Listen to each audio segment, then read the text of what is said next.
Good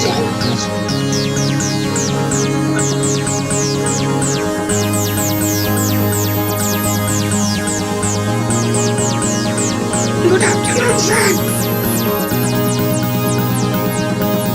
Sir, good afternoon. Madam, good afternoon.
से बात कर रहा हूँ, number 18।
Good afternoon, all of you. We're going to start very soon. Please wait for a few more minutes. We'll be starting with the program, panel discussion.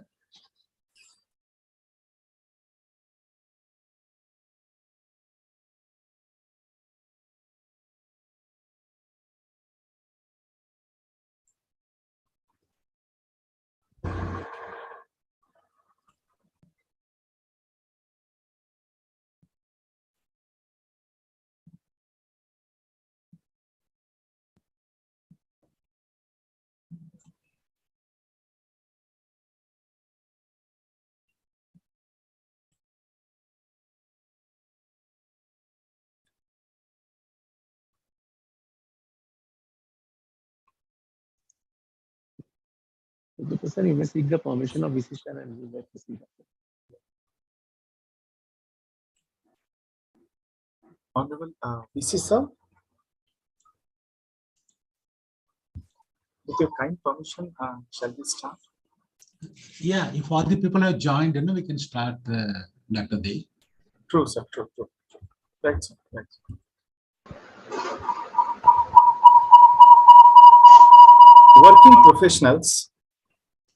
Working professionals, working in corporates, institutions, various industries are facing a lot of challenges in their professional life. They are trying to solve the problems. The problems are of professional in nature. They are solved, but still this problem keep a pace in their professional life. Since 10 years, ICFA University Jharkhand is offering PhD program, and among scholars, around 80% are from industry. The topics of PhD thesis are of interdisciplinary in nature. This helps solving corporate issues in the flavor of academic touch and has a long impact in the lasting. To cite an example, Dr. Ramnesh Singh was the first awarded PhD as working in Microsoft, presently in Google. His study was with dynamic organizational structure. His research study helped him to solve various issues in his professional life. Professor O.R.S. Rao sir, Honorable Vice Chancellor, ICFA University, Jharkhand. Dr. Bhagwat Barik sir, Assistant Dean. Professor Dr. Rumna Bhattacharya ma'am, Hariharan sir. Today's guest, all PhD awardee, Dr. K. Satyalakshmi, Program Coordinator in ICFI Federation Higher Education, Hyderabad. Dr. Akinchan Sinha, Deputy Director, Institute of Company Secretaries in India. Dr. Praveen Kumar, WW Delivery Governance Lead for Telecom Services, HP. All the scholars present, all working professionals of management, all my colleagues, senior faculty members, ICFA University Jharkhand, a very warm good afternoon and welcome you all to the panel discussion on opportunities and challenges in pursuing PhD for working professionals. Before initiating the program on panel discussion, let's bow to Ma Saraswati, the goddess of knowledge, for the divine blessings.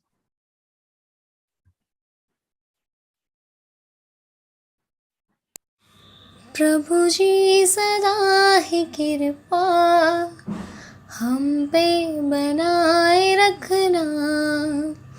प्रभु जी सदा ही कृपा हम पे बनाए रखना। जो रास्ता सही हो, जो रास्ता सही हो, उस पे चलाए रखना। कृपा बनाए रखना, कृपा बनाए रखना।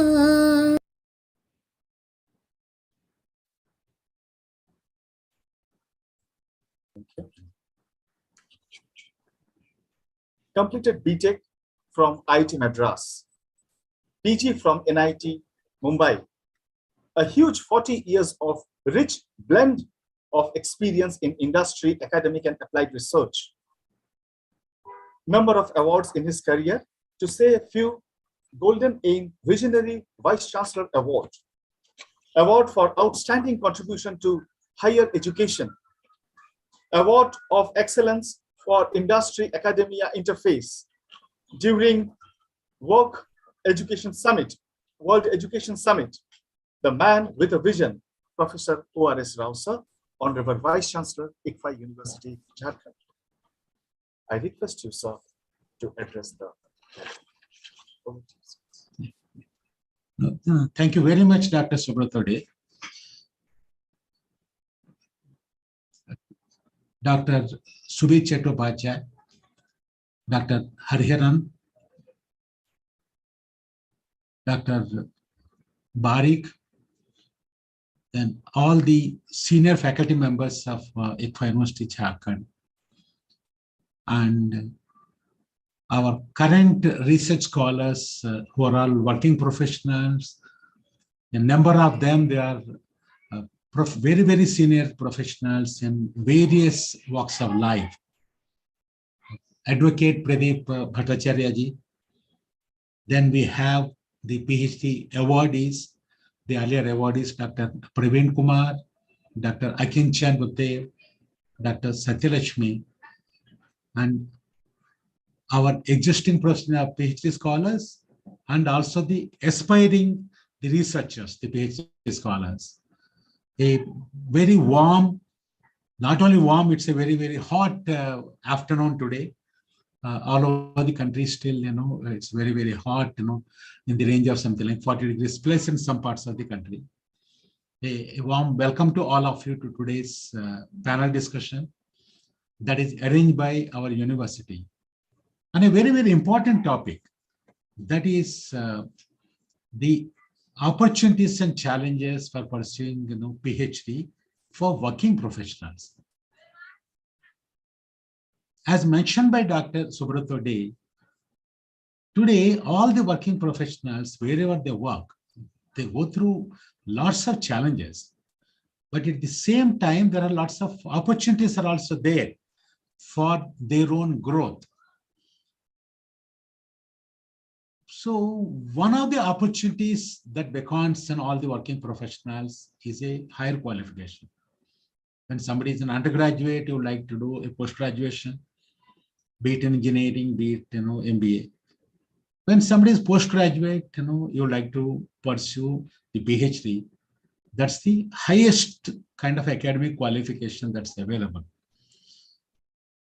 With all the challenges that are there, and that too the challenges are multifold after COVID-19, why should somebody pursue PhD at all? On one hand, like it's very likely that, there are lots of, professional pressures. There are lots of personal pressures, family pressures. A lot of them are married, children, upbringing children. With all these things, the first question that comes to the mind of anybody is, why should I pursue PhD and, strain myself or stretch myself? When we have talked to the PhD scholars that got admitted to our university, we keep asking them as to why did you join? And that you are joining, a program, which is not a short-term program, which is a fairly longish program, whereby it could be something like a 3 to 5 years. It's more like a project. Why do you join there? So the kind of answers that what we get is, depending on where they are working, the answers are different. There are some of our working professionals that are already working in academics. They are in academia. Today, as per the UGC regulations, if somebody has to be recruited as a assistant professor, or more important, associate professor, a PhD qualification is mandatory. Though of late, post-COVID, they have given a relaxation for about a year, but otherwise it is essential. and more so in the universities. And the business schools also it's becoming very common. So that way, it is very likely that a number of working professionals, they are teachers, either in colleges or in the universities. For them, definitely for the career growth, it is very, very essential that they do a PhD. And PhD from a good university, that is a recognized university, which is as per the UGC regulations. Then the second type of professional that join our university, more so, majority of the professionals that join our university, they are all from industry, as mentioned by Dr. Subrata Day, ranging from 70% plus, they are all from industry, about 25-30% are from the academia. So as far as the industry professionals are concerned, why they should go for this? Like when we ask them, they say that, yes, sometimes the professional pressure is so much. They say that I have worked enough, 10 years, 15 years. From there, I would like to move to academics. Not that they want to get out of the pressure, but they believe that, yes, there's a career. It is some kind of a second career that they are there becoming. And second is they also believe that apart from the career, they can do a lot of service to the society in terms of their knowledge dissemination and various things into that. So if you look at this cadre of people that are working in the industry, maybe quite some time back, it could be maybe 10 years back, even 5 years back, an academic career for most of the people, it was more of a society kind of a service rather than, helping yourself, in terms of the monetary terms. It's not the case any longer now. So in the last few years, when the kind of UGC pay scales have come, and now there is a dearth of talent, dearth of qualified and highly experienced people as faculty, including the premier institutions like the IIMs, IITs, and central universities. They are all looking for faculty members everywhere. So this being the case, there is a huge demand that is there for working professionals, people with industry experience, with a PhD qualification, sort of to get to a faculty line into this. Then the third one could be a little bit of a minority. There are some people that say that, yes, they work in the industry, they don't want to leave the industry, they are loyal to the industry, loyal to the company. But a time comes, when there is something called a superannuation. And so much so in India, this superannuation nowadays, it sets in early when compared with the lifespan. So by 60, people sort of get into a superannuation. Some places it is 58. After that, a lot of people, they have, not less than another 10 years, 15 years of, very active working life. So what to do there? This could be another opportunity for the people that want to, superannuate. For them, there is an opportunity to get into an academics as a career into that. Today, as far as the academics is concerned, the age of superannuation is sort of, much kind of a longer, much older. And also a lot of times what happens is, as long as you're able to teach, nobody will stop you. Maybe sometimes, maybe the way they kind of the engagement happens is totally different. And apart from that, for a lot of people, whether somebody wants to get to the academics or not, for a lot of people, in this industry, they have achieved a lot. They have achieved a career success.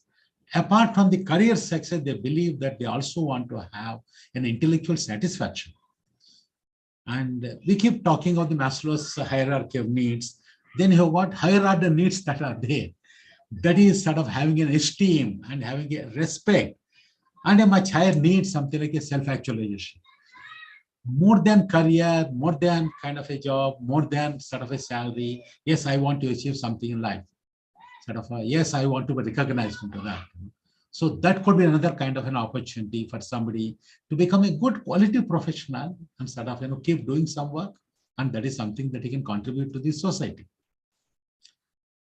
So considering that, in the last we started our PhD program in 2012, and by now 38 PhD scholars were awarded, coming from various diversity. Out of these 38, when they joined our university, 11 were from the academics, roughly about 30%. The balance 70% are from the corporates. And in fact, here we have got some of them. I think we have got at least 4 of them that have done PhD from our own university. It includes Dr. Sudipto Majumdar. He is working with us ourselves. And out of these corporate, there are 27 that joined from the corporate. They were awarded the PhD. Out of these 27, 10 out of them shifted to academics as a mid-career. They're not superannuated. They are all into the something like, in the mid 40s and sometimes into the late 40s or sometimes in the early 50s. So they have shifted to an academic career to that. And they are doing very well. And 2 out of them, they have sort of a superannuated and they are looking for an academic career. And at least 3 or 4 awardees that are continuing in the industry, they highlighted a lot of times their company is recognizing and they're giving a lot of respect. That includes Dr. Ramani Singh, who was our first awardee. Like in fact, from Microsoft has gone to Google, after that has gone to AWS, the director. Now he's not in India.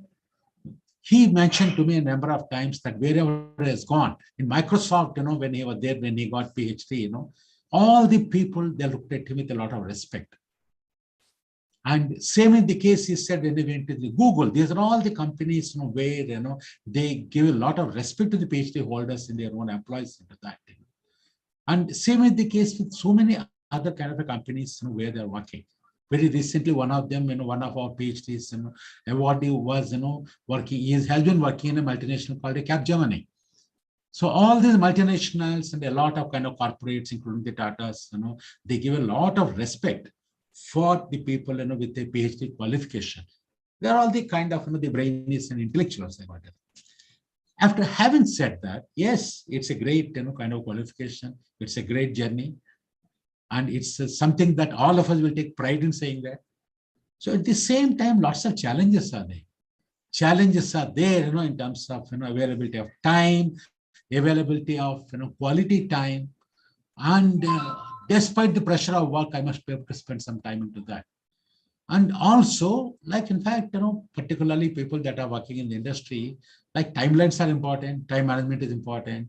Sometimes what they find is, PhD journey in some universities, you won't know when it starts, when it ends. When the admission takes place, also nobody knows into that. And starting with that, like in fact, they are all kind of left to the PhD supervisor and they don't know where it goes to that. So because of that, there have been some of our scholars that joined PhD programs of some other universities and some other institutions, including reputed ones. But they lived that life for a short while, they dropped and came back. They said, sort of, got fed up and, it's taking too long a time, too bureaucratic, and it doesn't work at all. So that's when, like in fact, working professional, they would like to pursue PhD, sort of in an area where, for you, what is the kind of, the return on investment there is not so much of money, return on investment is the time. Time is the most precious thing, So whatever time that you're spending, you must be able to get a quality PhD in some timelines into that. That is what somebody would look for into that. So that is where they would like to go to a university which understands, the working professionals and, what are their expectations and accordingly design a PhD program. I think that is what is our university. Our university, right from the beginning, we believe that, there is a kind of, a lot of working professionals want to do PhD, but they were unable to do it. We said that we should give an opportunity for them. That's where we started off. And that is an area where, sort of year after year, month after month, we keep understanding the working professionals, their aspirations, their expectations, and correspondingly, the program is designed as per that. We keep on refining the program to make it suitable for working professionals. Because we believe that everybody is a student, but depending on the profile, depending on personality, your expectations are different into that. And one of the areas in which somebody would like to do PhD, particularly for the working professionals, is you've been working in some area, you got to build a passion for doing something, and you want to do PhD in that, rather than university telling you no, you can't work on that, work only on this into that.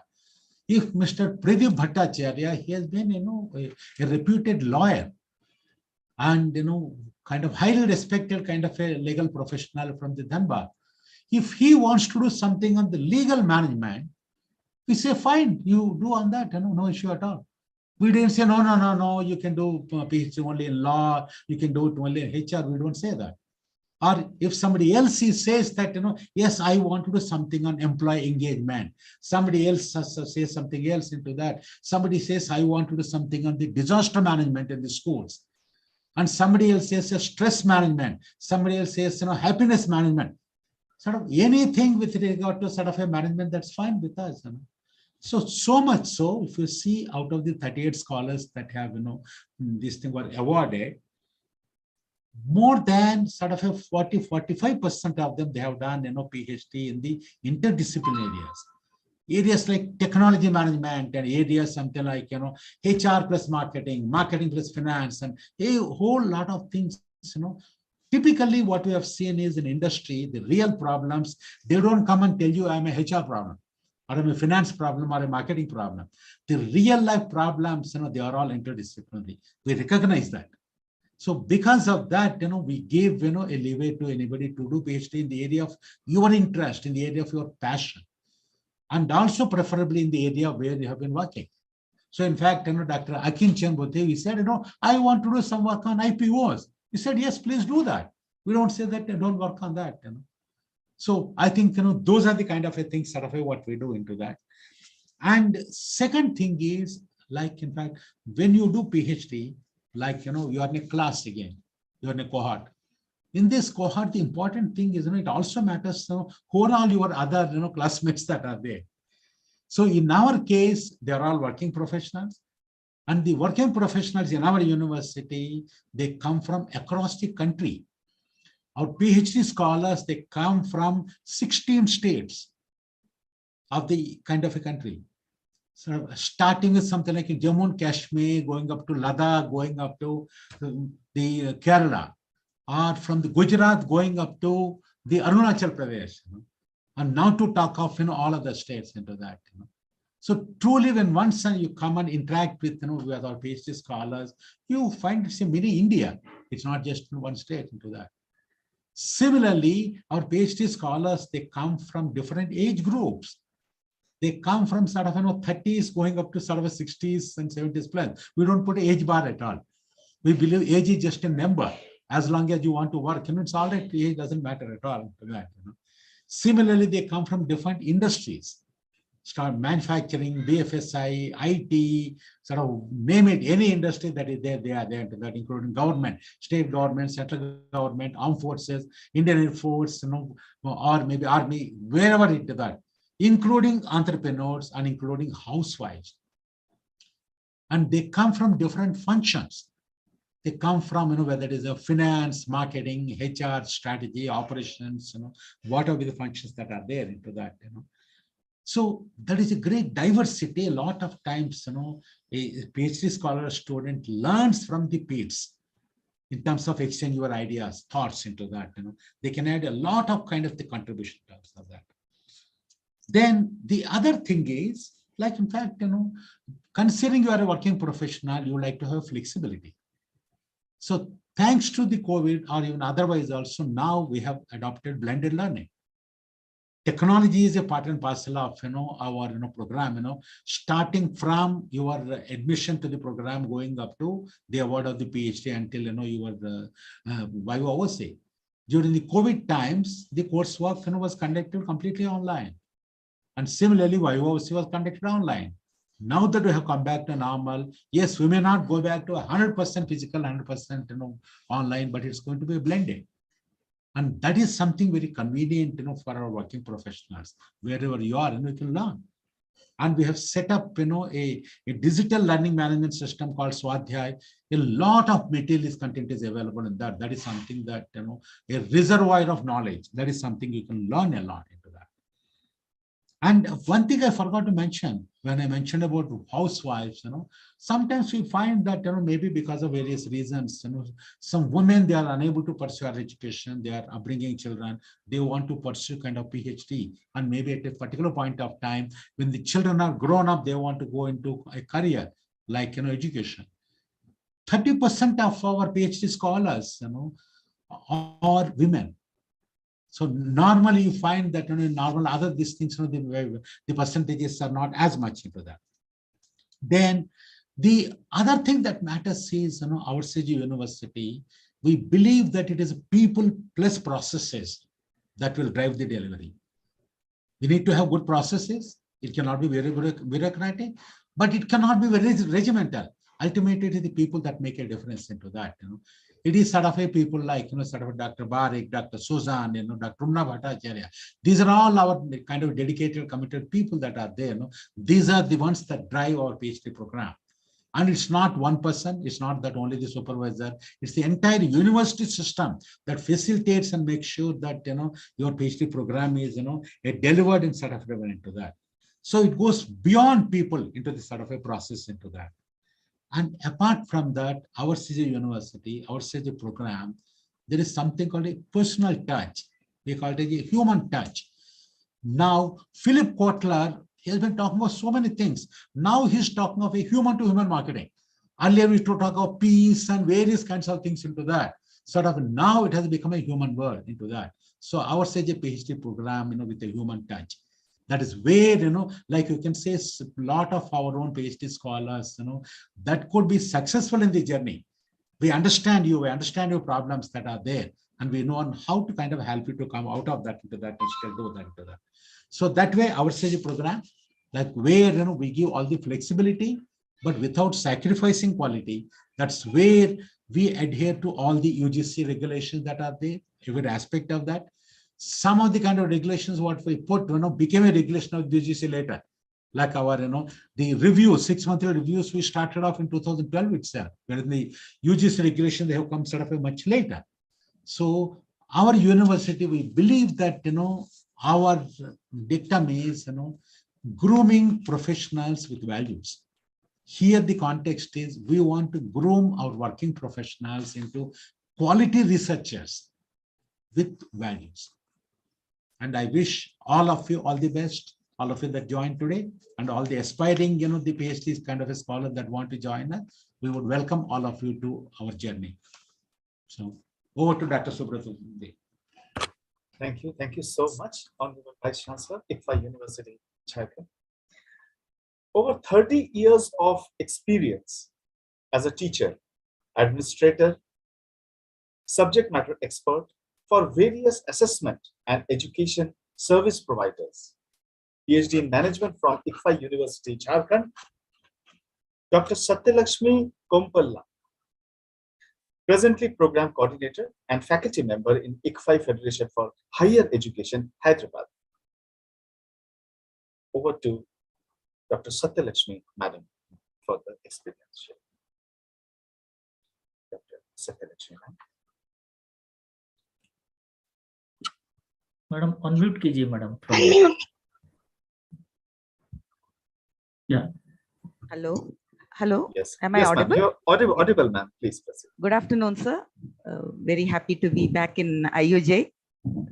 I'm very glad to be included in this session and share my little bit of knowledge about the challenges that are faced by the industry working professionals, especially when pursuing a very, very high level program like the PhD. When I joined in 2016, there was no compulsion from the professional side for a PhD at that point of time.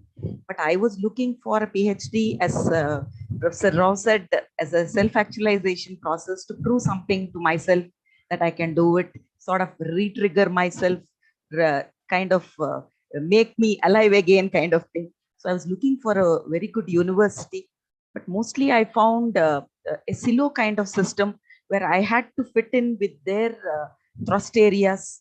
I had my own ideas about my people, the respondents I should look for, the topic I should do. My association was with millennials. So I wanted to do something with millennials so that I can take my work forward. So this freedom I found in IU Jharkhand. The process was very, very warm and very, very encouraging. And as Rao sir very succinctly put it, there is a personal touch, a human touch. Each person is given a different kind of what shall review or input from the university. If you require a motivational talk, then it is done. If you require academic input, then it is done. Or if you are going out of the way and you need correction, that is also done. And one of the best things I found about IO Jharkhand is the half-yearly review, which is kind of a waking kind of call, because sometimes we tend to get busy with our work schedule and personal things, and we tend to lose sight. But this was very, very important, and it really helped me to complete my work in time. I joined in 2016 and I did my Viva OC in October 2020. That's definitely, I give all 100%, 120% credit to the review system at IO Jharkhand. Because I had so many personal commitments during that time. So it was only because of this half-yearly review that I could keep on track. Now, many of the working professionals who are desirous to do PhD, they consider it some kind of a reskilling strategy. PhD is considered to be something that will allow them to further their career, as Sir Rao said, and also to shift from one vertical to another, or to move from industry to academics. But they do not know how to proceed, what to do. See, what I understand from what I've seen with these previous PhD scholars is that just having a PhD at the end of the name is no longer sufficient. The topic you choose is also extremely important. So the industry are looking at what are you doing your PhD in. So it's very important for the working professionals to take a very close look at what they want to do in future. Why do they want to do? Do they want to leverage their skills, or do they want to move to something else? So there should be a mix of both their skills, inherent skills, and also their aspirations while choosing a topic. It's very, very important. And nowadays, very solid theory backing is required in most of the PhDs. Most of the Viva OC is focusing on what is the basis of your thesis, what is the theory behind your thesis. The same thing is being followed in paper publications also. First, they are looking at the basis. What is your paper is grounded on some strong theory or not. So my sincere advice to all my fellow scholars and also to aspirants of PhD program is to focus on the theory that is on which you are going to work. The industry where you are going to work and the topic that you are going to take will come only after you have selected the strong theory and you are good in it. And time management is very, very, very important. I worked at least 1 hour per day and gave myself 2 cheat days, any 2 days, and saw to it that I at least worked for 5 hours a week. Believe me, cheat days was compulsorily going on because I had to manage both my house and my working profession. But I insisted that I cut down on my sleep, I cut down on attending social functions, I cut down on all kinds of social gatherings, and I focus. These 4 years, the time is very, very crucial. The half-yearly review will indicate, so working towards the goal would be very, very important. So taking 1 hour per day, or whatever may be your personal commitment. Some people I know work only on 2 days, say some 7 or 8 hours together, or 5 hours in one day, and the remaining days spend on their own work. That's also fine. But regular, consisting, incremental work is what is required. And the most important point is to get self-motivated.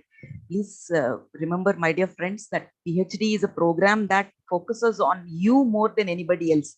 You cannot expect anybody to come and pat on your shoulder and say, come on, you can do it. The motivation has to come from the self.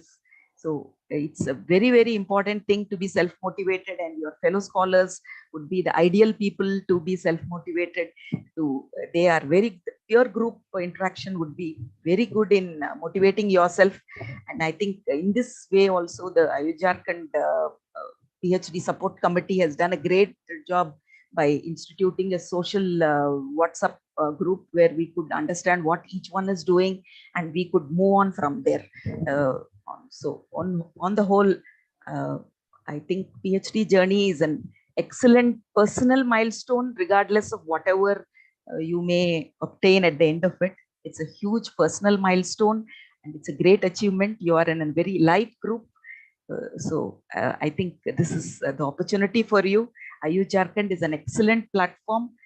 I welcome all of you to this university, and all the best to all of you. Thank you, IU Jharkhand, for giving me this opportunity to interact with the scholars. Thank you so much. Thank you so much, Dr. Satyalakshmi, madam. Where is the will, there is the way. As like Dr. Satyalakshmi said, PhD awardee, ICFA University, Jharkhand. Now we are coming to the next guest speaker. Highly educated, almost 16 years of experience in academics and research, and as a profile writer, published many articles, many research papers in national as well as international conference, worked in ICFA National College, Amravati, Maharashtra, and Bardhaman, West Bengal. Dr. Akinchan Buddhadev Sinha, presently Deputy Director, Institute of Company Secretaries of India. I request Dr. Sinha, please unmute and address them. Thank you, sir. Thank you. Am I audible? Yes, you're very much audible. Thank you, sir. Very good afternoon to Honorable Vice Chancellor Warsaw, sir, and revered faculty members and the new PhD joinees. Welcome to ICFA Jharkhand. Now let me tell you why I have opted for PhD from ICFA Jharkhand. No doubt there were many avenues available, many options are available, but ICFA's motto, that's Meritum Ethicus, merit with ethics, and it is present in the institution. I have been an alumnus of ICFA, not only for PhD. I also done my MBA Finance and Chartered Financial Analyst also in ICFA. So you can say I'm in and out in ICFA, and the quality of academics, because ICFA always aims for academic excellence. So that has always motivated, that is the one of the triggering factor or motivating factor for me to join the PhD program of ICFA Institute Jharkhand. Secondly, under the inimitable and immaculate leadership of Warsaw sir, who has driven this PhD program in such a scientific manner and so nicely that despite many challenges, many constraints, we have achieved our goal. Now, coming on the challenges, sometimes what we face is the timelines, because we have a progress report seminar concept on a half-yearly basis. We have to give the data, information, updates regarding what was told to us in the last session, whether we have achieved or not. If not, then why the deviation is coming, rationale, how to overcome the deviations. So all these things. So sometimes we are able to do, but since we are all working professionals, sometimes I also lag behind. But as ma'am just now said, self-motivation, and since Mahendra Singh Dhoni is also from Ranchi, so I used to see his movie MS Dhoni, The Untold Story, which was a big motivator for me. So whenever I used to feel that I'm not able to achieve the timeline, I used to see that MS Dhoni, how Dhoni has turned the table for himself, coming from such a small town, and Ranchi is now a known city in the world after MS Dhoni being the captain of India. So really, we have to be self-motivated. We have to have perseverance, patience, passion, discipline, and dedication. If all these elements we combine, definitely nothing is not achievable. Everything is achievable. And whatever the topics you're selecting is for us. We have chosen the topic. We know where we have to go. So it's such a nice qualification that it is giving us a holistic development. So we have to go for it. We have to achieve it. So regarding the timelines, yes, sometimes we may lag behind, but we have to sacrifice certain leisure for us, certain comfort. We have to come out of the comfort zone. We have to put some more hard work. And obviously, it is like, we in the research now, when we said earlier, we used to say research PhD means academician. But now we see in the corporate world, you see in Infosys former CEO, Dr. Sikka, he was also PhD holder. In many pharmaceutical companies, big positions, they're also PhD holder. In many statutory bodies like our ICSI, we have top officials who are PhDs. Institute of Chartered Accountants of India has PhDs. Indira Gandhi Institute of Development and Research has PhD. So PhD, if we done in a proper way, if we give our wholehearted soul, if we do our research for data analysis, inferences, and in some way we are able to contribute to the society, industry, academia, our research work is able to contribute to the stakeholders of the society, then definitely is going to add immense value to you. Now, coming to another important dimension is how the PhD which we do is helping us. Like, for example, as right now Varasa said, I selected for topic IPO because I'm working at the Institute of Company Secretaries of India, where we deal with corporate governance issues, where we deal with SEBI laws and regulations, where we deal with insolvency laws, when we deal with your financial, strategic, and management related concepts. And we track the governance issues in all forms, whether it's human resource, financial, it's regulatory, in the corporate sector. So IPO is one of the very important ingredient or important element of long-term sources of finance for any corporate houses. So what are the procedures to be followed? How IPO has helped the organization, because my area was banking and non-banking financial companies of India. So whether IPO has really triggered the financial growth in terms of profit after tax or earning before interest and taxes, whether the initial returns has gone up or not, or market adjusted excess return has gone up or not, why they went for IPO. So it's very closely to my profession, and many publications which I do for my institute, the books which I write for many, like our national conventions, or we are practicing company secretary conferences, it is now helping me a lot because it has given me both the practical as well as the theoretical dimension to the knowledge. It has bridged a gap between theory and practice. So my submission is that it's a gateway to the research. PhD is a gateway to the research. It gives us an analytical bent of mind, which is very important. It helps us to go do an in-depth study and draw the inferences, draw the conclusions, to check the hypothesis. And because whatever the topic we select, this is all industry linked up. So whatever research we are doing, that is finally directly or indirectly is not only helping in our job, rather it is helping the corporate world as a whole at a macro level. It may be helpful for the government sector.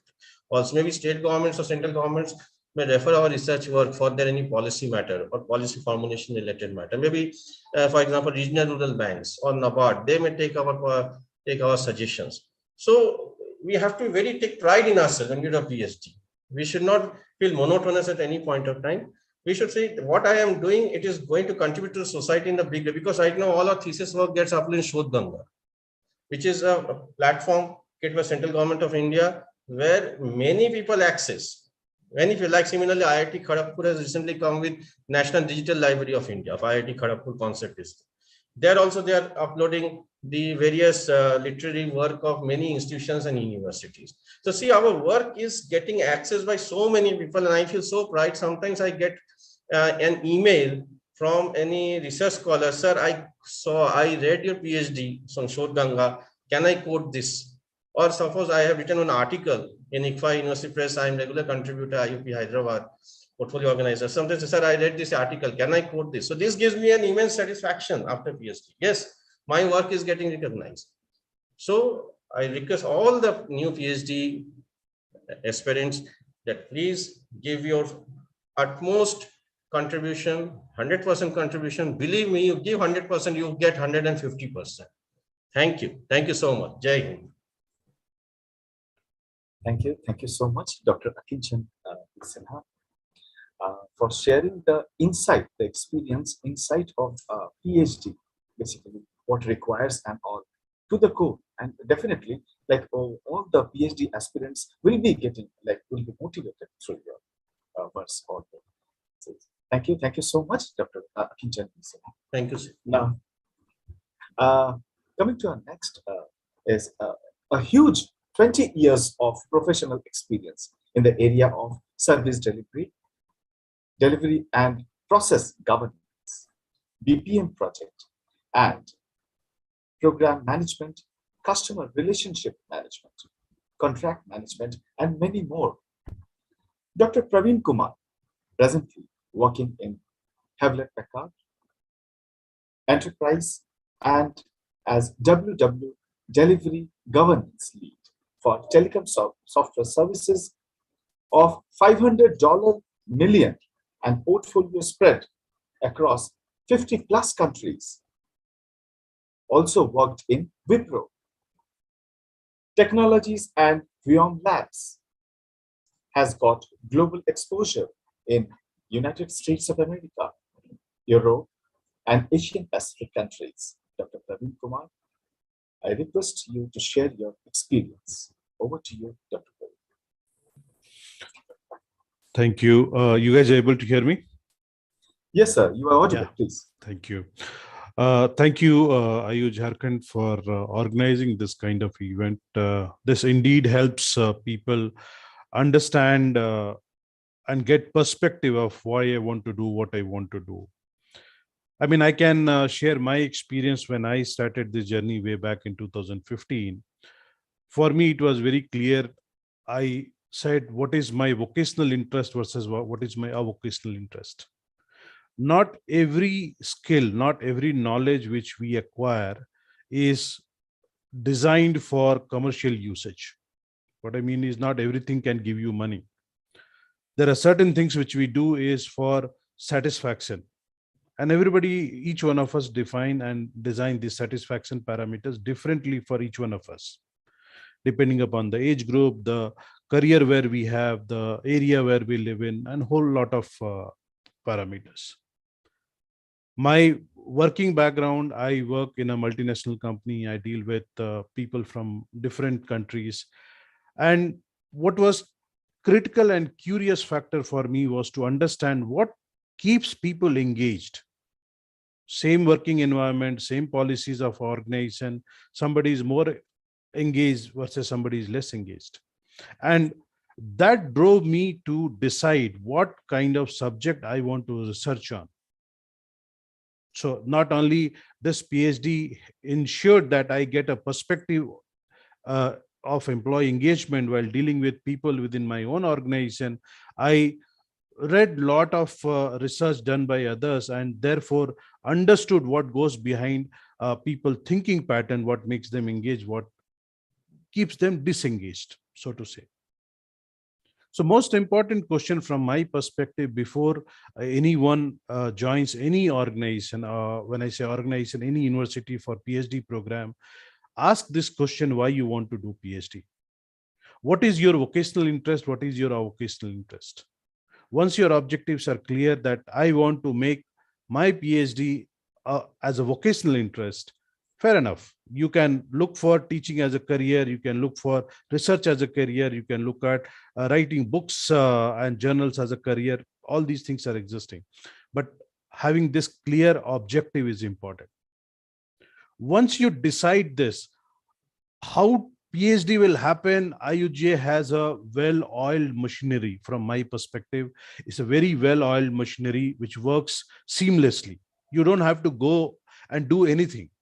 You just go inside that machine will take care.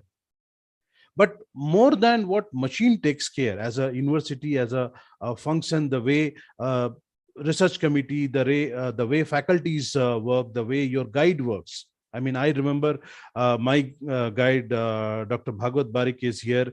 I used to give my thesis copy and I used to get feedback within 24 hours. I have not heard these kind of connections with the research scholar in any other universities, something which is phenomenal. So I'm convinced that this university is a well-oiled machinery. They will take care of everything. What you need to take care, when I say you, any student who is there as a research scholar or those who are aspiring to come to IU Jharkhand, you need to understand university gives a lot of flexibility. Once in a 6 months, you have to come and present. You don't have to give a weekly report to understand how you are progressing. They are flexible to understand that you have started with some topic. Over a period of time, while doing the research, you realize that something more is powerful. You can come back to research committee, you can come back to your research guide, and you can tell them that, can I modify my topic a little bit? It's possible. It's possible here. I don't know about other places, but it's possible here.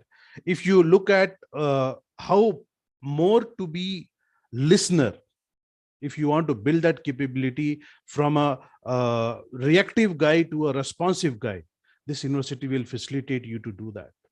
These are the things which I have got when I stayed with the university from 2015 to 2021, including the 2 years of COVID, before I finally awarded and I got my degree.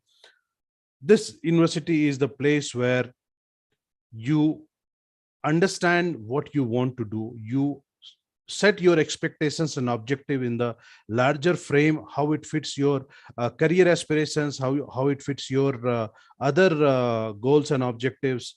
And this university will actually help you achieve that. What you need to do, time management is something which is critical, because you can't leave your job. Not happening. You can't leave the PhD in between as well. COVID will come, some pandemic will come, some laws will get changed, industry requirements will get modified. All these things will happen. But if you put your timeline, your objective in perspective, new NEP is coming in now, you can do 2 degrees together. All these changes which is happening in the industry, and I'm talking about industry related to education.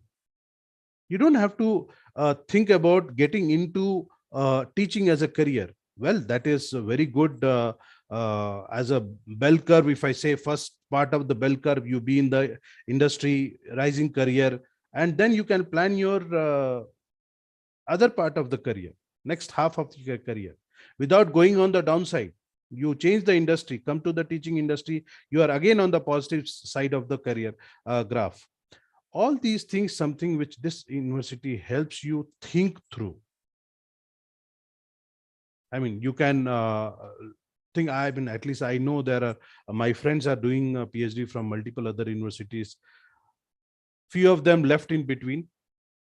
Taking names for a university may not be appropriate, but they got fed up with the bureaucracy.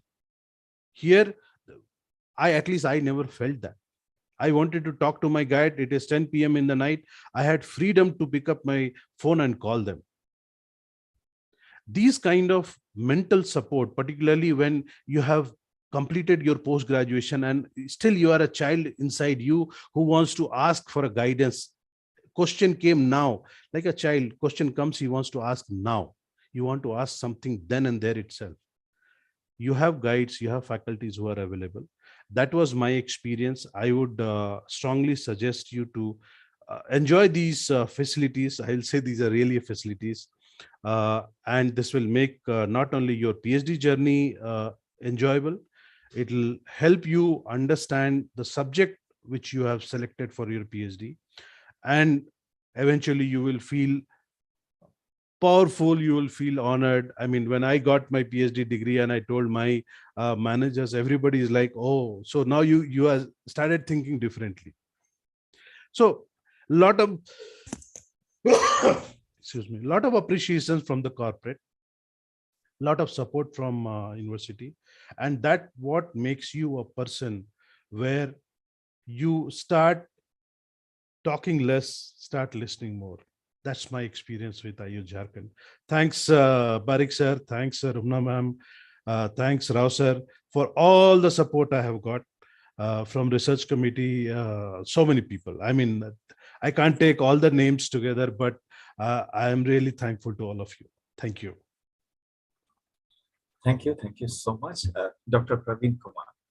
It's true that there are a lot of questions that comes into our mind while before pursuing PhD.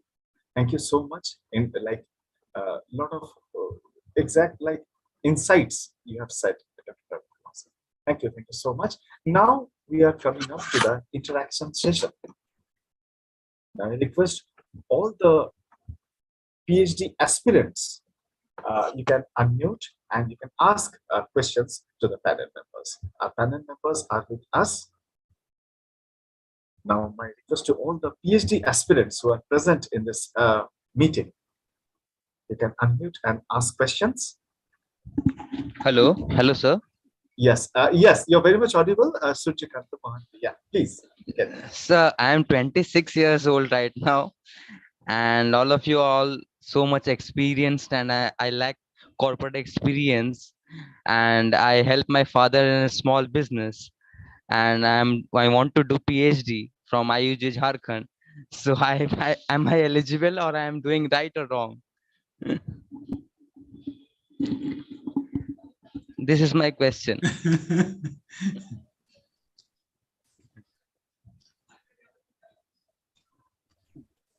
So, I was audible? Dr. Barik, would you like to answer that?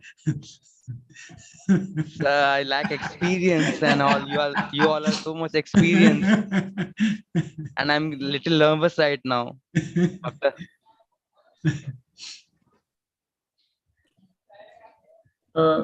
Sir, you can, sir. Please, sir. Yeah. So, Mr. Mohanty, as far as the knowledge is concerned, knowledge is not the property of only old people. Knowledge is there for everybody. yes, sir. Yeah. So the goddess Saraswati, it goes to the people, that want knowledge. Yes, sir. So when you are young, when you do kind of a PhD at the early part of your career, it will help you a lot more than if you take up at a later point of time. Because what happens is, as some of our other colleagues also have mentioned, the PhD, apart from giving you qualification, it changes the personality. And Yes. in fact, Dr. Ramani Singh, when I asked him, in fact, how did it help you? Did you get a salary hike out of that? You know what he said? He said more than salary hike. He said it has sort of shaped my career, he said. He said, because of the PhD, I'm able to think scientifically, logically. And he said, this has helped me in every walk of my life. He said, whatever I talk, whatever I write, whatever decision I take, he said that now it is far, far better than what it was when I was not a PhD. So this being the case, as an youngster, hopefully by the age, before you are 30, 31 or so, you get a PhD. Then you can enjoy the career of over 20 years, be it being an entrepreneur or being, sort of a faculty or being in industry, wherever you are. Today, there are, a lot of entrepreneurs that are PhDs. So that as an entrepreneur, as a businessman, if you are a PhD, in terms of thinking of your ideas, your ideation, what is the business that you want to do, how you want to run the business, it is going to be far different. And also the people that are reporting to you, irrespective of the age, Yes, the respect is for your knowledge and not for the age, isn't it? Yes, sir. At the age of 30, if you are a PhD, sort of Dr. Surjakant Mohanty, Yes, sir. CEO of the company, I think he is highly respected. Yes, sir. Do you think so? So I think that is where it comes, the knowledge is the power. Sort of you got a kind of a knowledge in your kind of hands, much earlier in your career. I think I would encourage you to do that. As I mentioned, as far as our scholars are concerned, in our 2021 batch, there is one woman, that has come from Hyderabad. She's also into the late 20s, isn't it, Dr. Manaji? She's very young. And she's just a sort of, a teacher in one of the colleges, and she's got the aspiration. And very young and just married, just something like, very recently. And a small baby child to that. So that way, that's not a problem at all. We really encourage you. Okay, sir. Yeah. Thank you very much, sir. I'm a lot more confident right now. Yeah. See, unlike other people, in fact, you can spare a lot more energy at this point of time when compared with somebody else. 2 years, 3 years hence, you may not be able to spare that time. But Yes, now sir. you can do. Thank you very much. Congratulations for taking a decision. We are there, encourage you to support you. Thank you. Thank you. Thank you, Dr. Surjakant Mohanty, for such a wonderful question. We can proceed to the next question. If any aspirants want to ask any question to the panel members, please proceed, unmute your mic and ask question.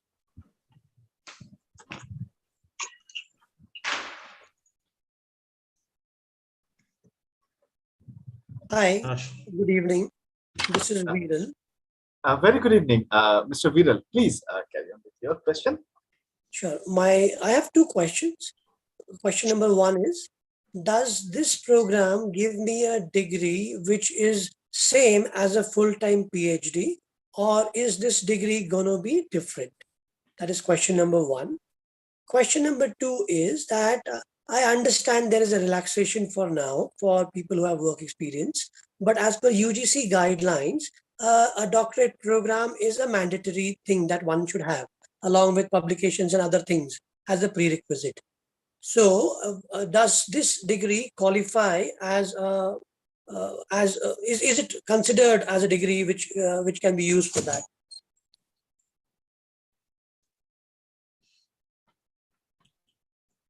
So, Dr. Bari Karuna, somebody would like to answer that? I request VC sir to take up this call, sir. Okay, yeah.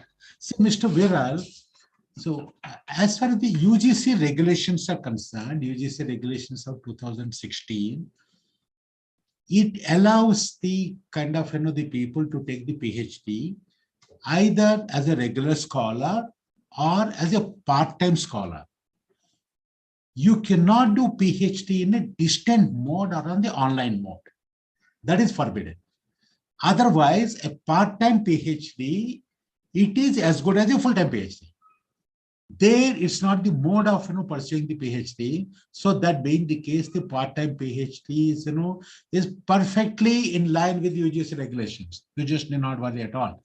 And all the 38 scholars that have been awarded PhD from our university, they are all the scholars that have gone through a part-time PhD program. And as a matter of fact, like, when for the in-service people, like, in fact, the UGC gives, particularly for the ladies, it also gives some more concessions. Married lady with some kind of family way into that, they give a little bit of relaxation, in terms of more years to do the PhD, some relocation to that. So that way, sort of this is, legally, this is sort of a valid PhD. You need not worry at all whether it is a part-time or otherwise. Otherwise, what happens is if you have to join as a full-time scholar, you have to leave the job. Leave the job somewhere in that process. For a working professional, it's not possible, isn't it? So for a working professional to kind of to get into a good academic career is through a kind of a part-time PhD program. Yes, but just to call it out, the degrees will be separate, right? No, not separate. See, what you get is a PhD. Nowhere it is written part-time or full-time. There is only one degree that is given. It is called a sort of a PhD in management from the university. That's all. There's nothing like, it's called part-time or full-time. It's not there. Thank you. That helps. Yeah. So in fact, you are very right. In fact, because of the COVID, for the kind of, the recruitment of the direct recruitment of associate professors, there was a little bit of a relaxation, but, it's kind of a mandatory and it's kind of very well, we have to go with that. So that's always good. This is the best of the times to pursue that. Actually, I have about 12 years of working experience in corporates. I am already an MBA. So I was thinking of pursuing PhD around something around strategy married to somewhere with some sort of analytics. That's the only idea I have. Will it be okay if I just come on board with that much of thought in my mind and then discuss further to decide the particular topic that one would want to pursue? Yes, very much, Mr. Vera. See, like, in fact, all other scholars that join the batch, they are like you only.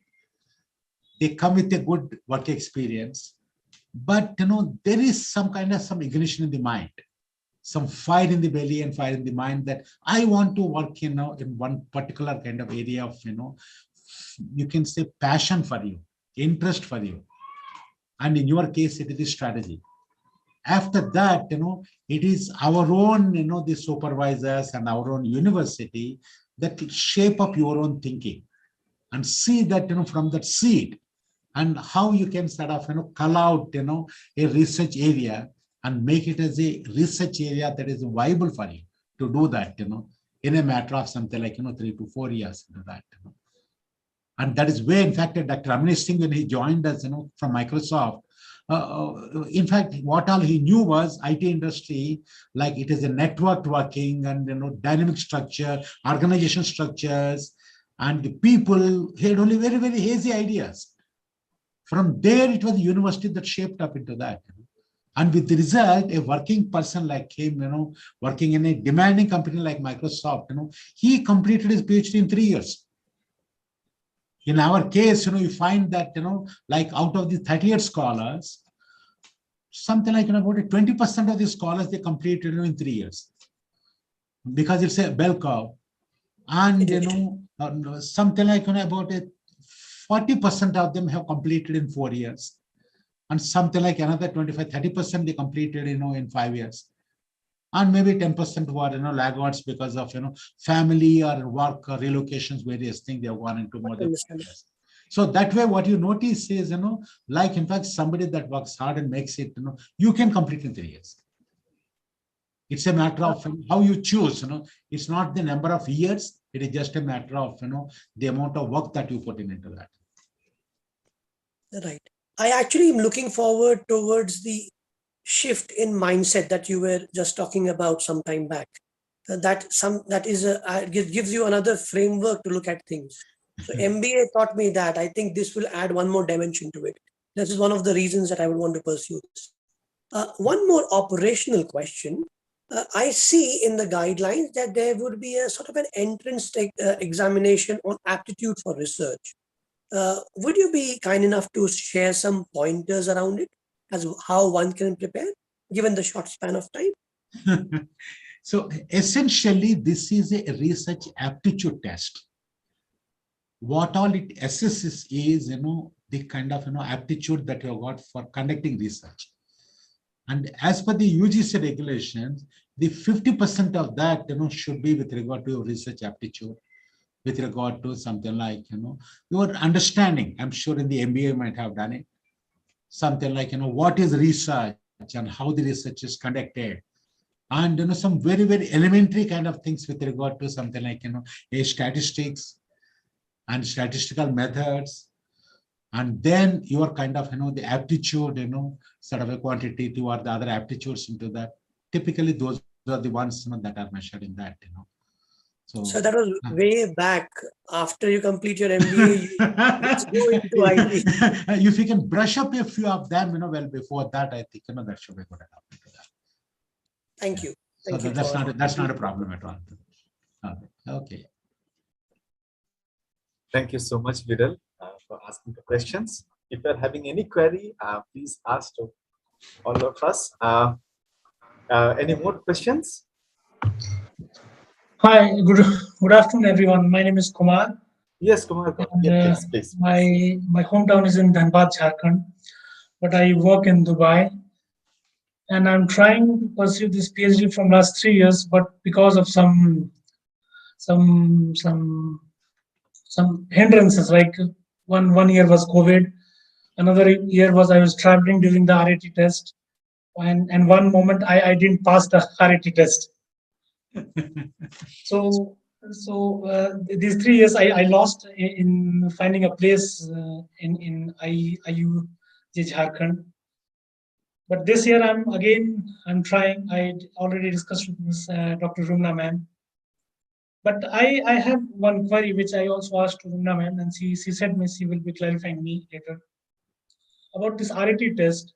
Will it be possible that we can be able to give this test from outside the country, or we need to plan a visit to the right test? Because at this moment there are no certainty about the COVID cases, and some fourth wave or some sudden government regulations can come. So like last time also I didn't make it because of this regulation. I mean I was not able to fill up the form properly also because I was traveling somewhere. So this question always I have. I mean I have discussed with Mr. Sudipta also, Dr. Sudipta Majumdar also. So this is one thing I want to ask, like what will be the possibility for this test on 14th of May? No, as far the test is concerned, the test can be taken anywhere. It's an online test.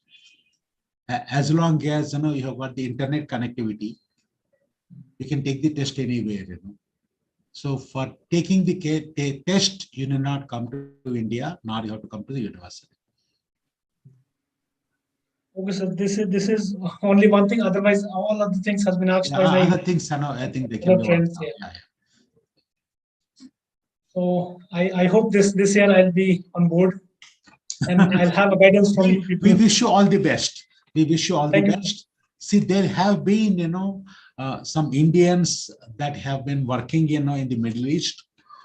So there, of course, subject to various regulations, yes, they came, they attended this thing. It is well before COVID itself. And very recently, one of them was awarded PhD. His name is Anil Kumar. And he belongs to Kerala. And he was working there for quite some time, and he used to come and he has attended the kind of coursework, and he has done some service in India. And I think Dr. Barik, Dr. Anil Kumar, he was you were his guide, am I right? No, sir. Sudipto, maybe, yeah, I'm sorry, yeah. So in fact, similarly, in fact, one lady is there working in a hospital, in Sharjah or somewhere. Rumnaji, what is? Yeah. It's Mrs. Maneka. Maneka. Yeah. No, she's also in Middle East. She's working in a hospital there, in the hospital management. Yeah. So Dr. Sudipto, Anil was working with you. He was reporting working under your guidance. Am I right? Yes, sir. He was at 2015. He joined our university. Yeah. Yes, sir, actually, traveling is not an issue from this place. It's very close to our. Yeah, it is just, in fact, as a matter of fact, it will be faster and easier to travel from your place than from, some parts of India. Actually, the first year when I tried to give the exam, that moment I was in China. Okay. So, and China doesn't have several server working over there. I mean, I was doing my MBA with UPS Dehradun, and their server we cannot access over there. So China have certain regulations for several particular servers. Okay. But anyway, sir, I hope this year. I think in our case, I think, yeah, of course, China, I can't make a comment. But as far as the Middle East is concerned, we should not have a problem because, in the ICFI also, we have a lot of, students that pursue distance education from Middle East. There are a lot of students that do the higher, what you call, the MBA from, the Middle East. That's not a problem at all.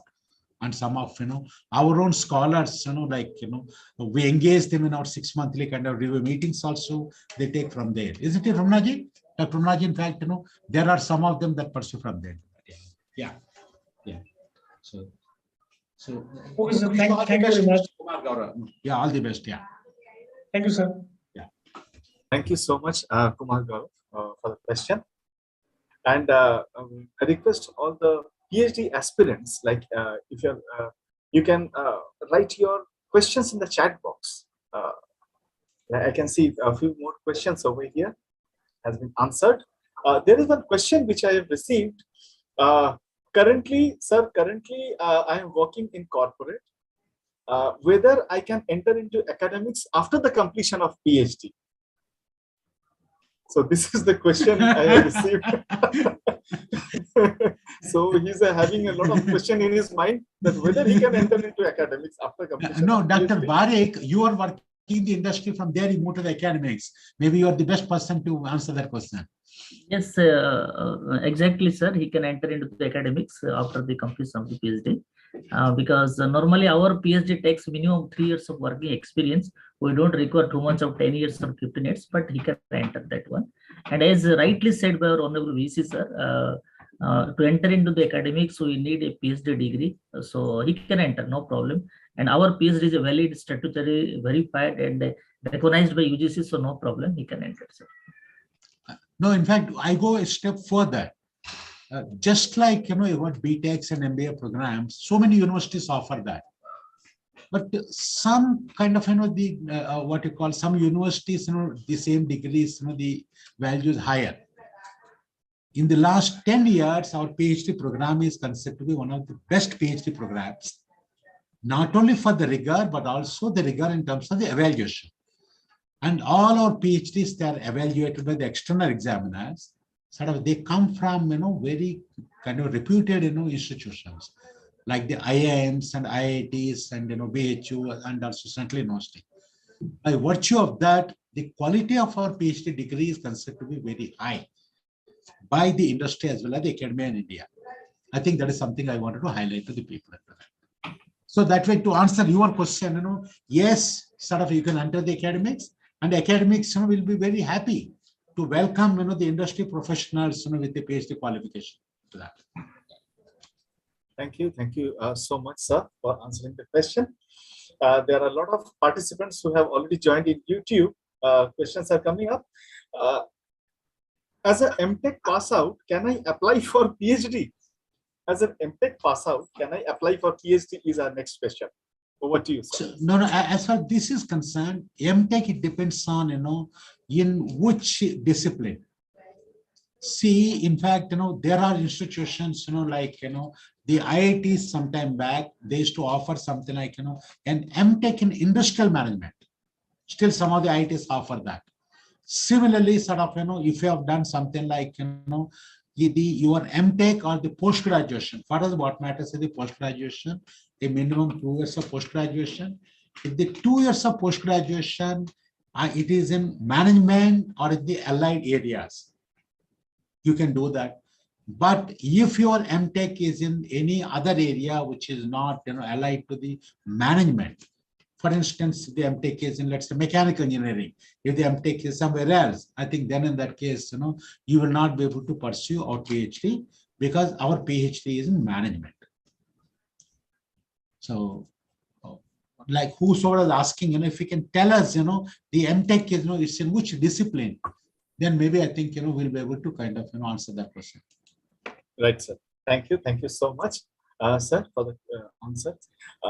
There is a question which is coming up like, okay, this I think already Satyalakshmi ma'am has answered. How much time do I need to dedicate daily for pursuing PhD program? I request Satyalakshmi ma'am, I think you are there in the meeting. You answer once again.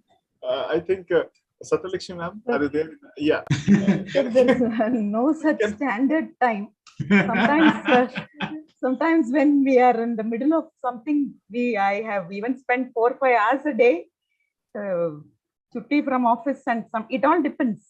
Daily on a basis, 1 hour would do. But as I said, some people work on weekends. Yeah. Depends on their capability, their time availability, how free they are. And the younger they are, the more focus they can make, and they can spend more time. The minute we sit in front of the computer, somebody calls or something comes up. Ladies have so many restraints.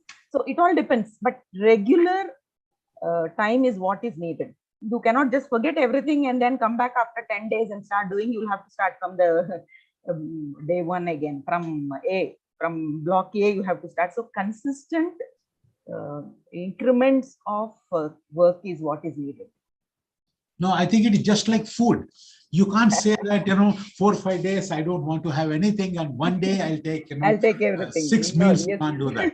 So maybe some days you can have 1 meal, some days you can have 2 meals, some day you can have 3 meals. So that way, maybe I think, it depends on your work pattern. For Dr. Satyalakshmi, it worked very well, every day kind of a 1 hour. Maybe for somebody else, it may work some 3 or 4 hours during the weekend. So I think that is your pattern, but I think important thing is, at least on a weekly dose you require. Sort of on a weekly basis, I think some minimum time if you spend, that will be very good. That will help you a lot. It also depends on the topic. Possibly, if I think for some topics, may require more, some topics, if you've got a good expertise in a particular area, if you have done a lot of reading already in that, possibly to that extent, it could be less. So I think, so there's no straightforward answer for that. It depends on the person, your aspirations, your topic, and so many things. Thank you so much, sir. Thank you so much, Satyalakshmi. Next question. I have not published any article yet. Can I apply for PhD program? This is the question. which we have received. I have not published any article yet. Can I apply for PhD program? So no, in fact, publication of articles is not a prerequisite for admission to the PhD. So as a part of the PhD, we will enable you, will empower you, will make sure that you can publish articles, good quality articles, and good quality index journals. So as long as you got a kind of research bent of mind, and you got aptitude, and you got a passion for doing the research, you are welcome. And after that, we will take care of, we'll help you out. As long as you are prepared to work hard, I think we are there to help you. So publications is not a must. We may just ask you have you published or not, just to understand your interest, but otherwise it's not mandatory. Right, sir. Thank you, sir. Thank you so much. One question is coming, like, is the PhD program in IUJ is UGC approved? This is the question is coming up, sir. Is the I PhD think this question we have answered already. Sort of our PhD program is strictly as per the UGC regulations of 2016 and 18. So that being the case, it is it complies with UGC regulations completely. Thank you, sir. And over here, audience from PhD aspirants, if you want to ask any question, you can also write in the chat box for the questions.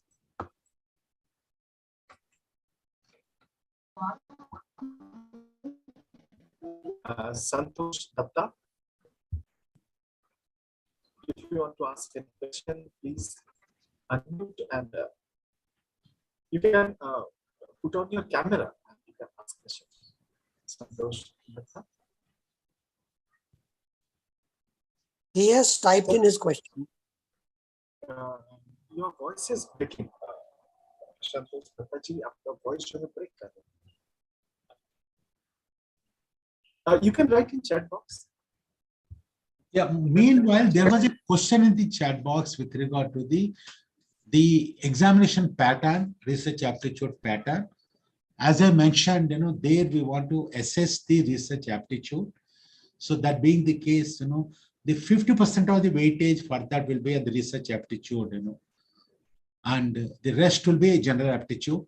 What we will do will be in the next few days on our website, we are going to keep, a kind of, a model kind of a questions as far as the research aptitude is concerned.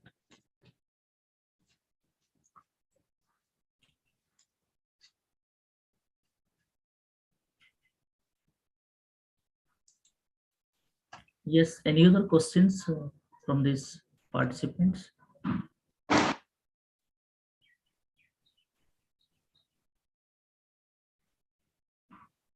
Dr. Dey is disconnected. Yeah. So I think Dr. Oh, so no. Okay. In case I think he has got a technical problem, or so I think Yes, sir. Actually, I had technical problem. Yeah. No. So Sure. now, like, If you are through in that case, maybe you can allow the kind of program to be continued. Maybe Dr. Barik or somebody can take over. Yes, sir. Yes, sir. True, sir. Right. We can proceed to our next is like for a vote of thanks.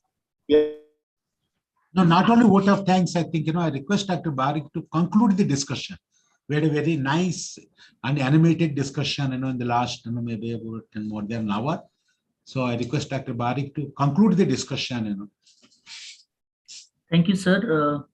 It was really insightful discussions, and initially our Vice Chancellor, sir, Professor O.R.S. Rao, sir, has discussed the importance of the part-time PhD and the support that university is providing. And he has also described the 3 points basically, the flexibility part which the university is giving, and how this PhD is bridging the gap between this academics and industry. He has rightly explained to all these participants. In the second part of this discussions, Dr. K. Satyalakshmi, who has already awarded a PhD from a university, she has beautifully explained the time management She has narrated at least 1 hour of time she has spent, though there is not standard time to make for the time management, but she's requested all the participants to make their own standard time depending upon their time availability, their job scenario, and all other things. She also told a very beautiful things that at least the people, those are working or who aspires to be PhD, to be in continuous touch with the topic so that they should not face any difficulty. The second part of our discussion of the next panelist that I have given is Dr. Akinchan Sinhaji, who has given a very beautiful insight of their research journey. Though he has done a topic on IPO, but he has explained that this is basically interdisciplinary topic, and he has shaped the topic into a researchable topic where the university has contributed a lot. And during his journey, he faced that there are a lot of challenges, of course, was there, but he told that, or he expressed his happiness that the university provided the best platform, and he got all types of support from the university to complete his PhD. And he requested to the participants that IUJ is a place where you can do and where you can experiment all type of things, even if you don't have so much of in-depth knowledge in a particular area, because he is a man from finance and is working in different statutory bodies. The third panelist today's from discussion is Dr. Praveen Kumar. He has rightly said that it doesn't matter how much knowledge you have, but it depends upon which area you want to do PhD. And he has done his PhD in the area of employee engagement, which he likes best. And he expressed that he never felt in his career of PhD completion that any support he has not received from the faculty members, including guide, including the research fraternity, including the research bodies. So he got all support from this IUJ to complete his PhD. So he expected that, and he expressed his views. It is a well-oiled machine. He explained that in IUJ, because this machine is there. Only thing is that you have to fit into the machine, and the machine will not take care of you. So this is the brand of this knowledge that we have received in the panel discussions. After this panelist has given his views that some of these participants asked some valid questions. The questions may be related to the regulations, and Honorable VC sir has rightly explained that our PhD is UGC recognized. And some of the participants asked about the question pattern, which our Honorable VC sir explained that is basically 50% of the questions based upon the functional area and 50% of the questions based upon the research areas. So this is basically as per the regulation of the 2016 and 2018. And most of the questions that has come from the participants about whether that is a part-time PhD or full-time PhD, there is a difference, which we have clarified during the discussions. So entire discussion has gone into a very rigorous ways, and all this, we hope that all the doubts and clears, whatever that's had this PhD aspirants, I think we have clarified during our this particular panel discussions. And we hope that if there is some clarity or there is some query, we can write to us, mail to us, and we have this number also. And our university is always helpful, and we are ready to support you in terms of any other activities that we have done. So this is about this panel discussions. And finally, I thanks to our VC sir, Honorable VC sir, who has spent the valuable time, even if it is Sunday also. Sir, we are really thankful to you for your precious guidelines. And apart from that, we are also thankful to our 3 panel members, Dr. K. Satyalakshmi and Dr. Akinchan Sinha sir, who have joined with us in spite of its busy schedule, because today is a Sunday. And they have really cited, not only from the university point of view, but from the participant point of view, that how PhD and how their journey had helped and how university helped them to set their PhD journey. We are also thankful to Dr. Subir Chattopadhyay sir, Dr. Hariharan sir, Advocate Pradeep Bhattacharya sir, and all other faculty members who have joined with us in this particular webinar discussions. And also at the same time, we are thankful to some of our PhD scholars who are pursuing PhD with us. They have joined with us, Mr. Saroj Kansi, Mr. Somdev Chattopadhyay, they have joined with us. We are thankful to them, all these PhD scholars. At the same time, also we have so many WP professional students from the university who aspires to be get the PhD degree. We are really thankful to them for our various times. We are thankful to our IT team and the IT support that we have provided. At the same time, we are thankful to Dr. Sudipto Majumdar sir, and Dr. Subrato sir, and all other faculty members who have changed and we have tried to do this event in a very successful manner. And finally, we are really thankful to all these participants who are aspiring to start a career in PhD, and for their valuable time and for their valuable association with us. Our journey never ends. Yes, we always provide a good path to you, and we hope that your association will continue with us. Thank you very much. Over to Dr. Subrat sir. Thank you so much, Dr. Bhagwat Parikh sir. Yes, where is the will, there is the way. And here is the time. Let's tighten your belt and start the journey. Academic is a long route, but still, like if you are having dedication, this is really a big achievement in life. And at once doctorate, a big thing, definitely. With this word, may I request all of you to please switch on your camera for a group photography. May I request all of you please switch on your camera for a group pic.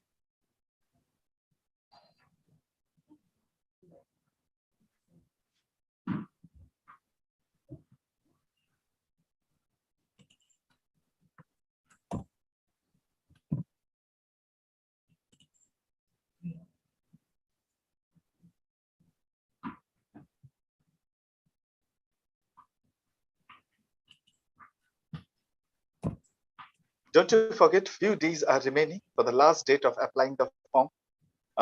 Do consult with your colleagues and you can speak on regarding filling the form. 23rd is the date. Thank you all for the group pic.